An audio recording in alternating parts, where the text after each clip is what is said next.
नागपूरच्या घटनेच्या संदर्भामध्ये माहिती मिळाली।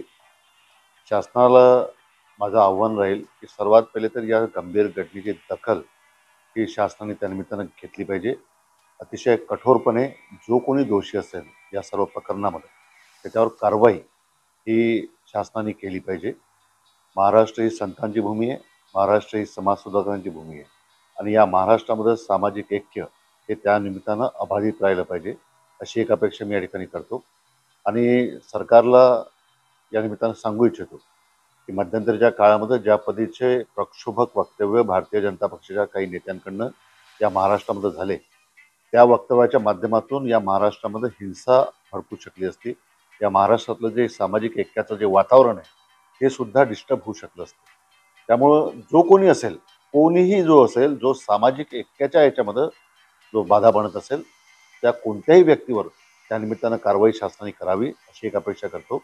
आपले प्रश्न वेगळे आहेत। आपल्याकडे शेतकऱ्यांचे प्रश्न आहेत, शेतकऱ्यांच्या मालाला हमीभावाचे प्रश्न आहेत। आज या ठिकाणी शेतकऱ्यांच्या आत्महत्याचे प्रश्न आहेत, या ठिकाणी बेरोजगारांचे प्रश्न आहेत, महागाईचे प्रश्न आहेत, अनेक प्रश्न आहेत।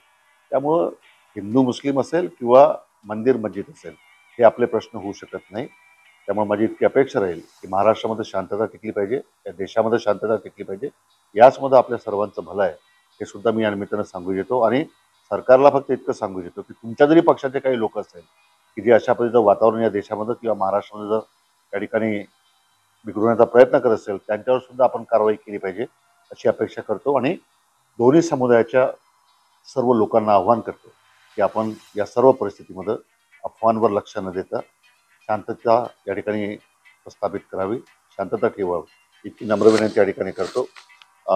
आणि महाराष्ट्र हा निश्चितच पूर्वपदावर येईल अशी अपेक्षा करतो।